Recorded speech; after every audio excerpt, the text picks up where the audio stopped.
செஞ்சில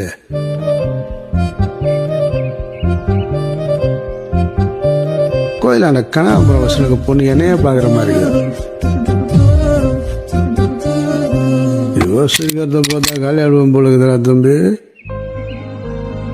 வீடு தேடி வந்து பொண்ணு கேட்டவன் ராஜா. கட்டிக்கின்னு சொல்லாத வேற என்ன சொல்ல முடியும்? சந்திராவும் பொண்ணுதான். ஆனா இன்னொரு வாட்டி இது மாதிரி எதுனா நடந்துச்சு சாவச்சுவேன்.